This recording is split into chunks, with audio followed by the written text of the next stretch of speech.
உடுமலைப்பேட்டை தேஜஸ் மஹாலில் அஸ்திவாரம் மாபெரும் கட்டுமான கண்காட்சி துவங்கியது. அகில இந்திய கட்டுனர் வல்லுநர் சங்கம் மற்றும் உடுமலை தமிழிசை சங்கம் இணைந்து நடத்தும் கண்காட்சியை பொள்ளாச்சி எம்பி ஈஸ்வரசாமி துவக்கி வைத்தார். புதிய தொழில்நுட்பங்கள், இன்டீரியர் டெக்கரேஷன், பர்னிச்சர், வங்கிக்கடன் ஆலோசனை உள்ளிட்ட பிரத்யேக அரங்குகள் இடம்பெற்றுள்ளன. கண்காட்சியை Anuj tiles, Aravind Kapil ceramics, AVP நிறுவனம் மற்றும் மீவிஷ் இன்டீரியர் வழங்குகின்றனர்.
கோபிநாதன் கலந்து கொள்ள இருக்கின்றார். இப்படி தொடர்ச்சியாக 3 தினங்களுக்கு 3 வகையான நிகழ்ச்சிகளை நமது பகுதியிலே நடத்தி நமது மக்களுக்கு ஒரு பொழுதுபோக்கு நிகழ்ச்சியாகவும் இந்த நிகழ்ச்சியை ஒருங்கிணைத்திருக்கின்றார்கள். ஆக நமது பகுதி மக்கள் அனைவரும் இந்த நிகழ்ச்சியிலே கலந்து கொண்டு பங்கெடுத்துக் கொண்டு நாமெல்லாம் இங்கே வருகை பெற்றிருக்கக்கூடிய நாமெல்லாம் இணைந்து அந்த பணியை நாம் செய்து கொடுக்க வேண்டும் என்று இந்த கூட்டத்தின் வாயிலாக நான் உங்களை அன்போடு கேட்டுக்கொண்டு, உலகடைய தமிழிசை சங்கம் நம்ம துவங்கப்பட்டதை பற்றி சொன்னாங்க.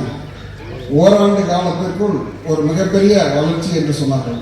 தினசரி மாலை 5 மணிக்கு விஜய் டிவி நட்சத்திரங்கள் பங்கேற்கும் கலை நிகழ்ச்சிகள் நடைபெறும். கலை நிகழ்ச்சிகளை உதயகிருஷ்ணா நெ, national model senior secondary school, Karpagam university மற்றும் பில்டர்ஸ் இன்ஜினியரிங் காலேஜ் குழுமத்தினர் வழங்குகின்றனர். இன்று துவங்கிய கண்காட்சி ஜனவரி 5ஆம் தேதி முடிகிறது. தினசரி காலை 10 மணி முதல் இரவு 8 மணி வரை கண்காட்சி நடைபெறும். 100க்கும் மேற்பட்ட அரங்குகளை பொதுமக்கள் ஆர்வமுடன் பார்வையிட்டனர்.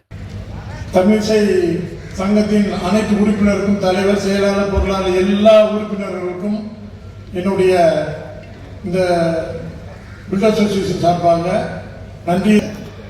அதற்கு நம்ம டெக்னாலஜியை இம்ப்ரூவ் பண்ணணும். அந்த டெக்னாலஜி இம்ப்ரூவ் பண்ணது நம்ம மட்டும் இம்ப்ரூவ் பண்ணி பிரயோஜனம் இல்லை.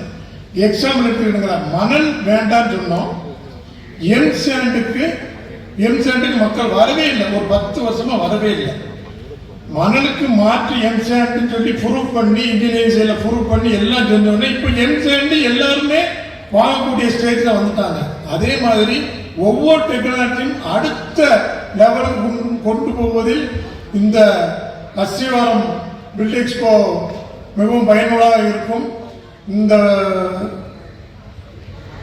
எக்ஸ்போ வருடம் நடந்து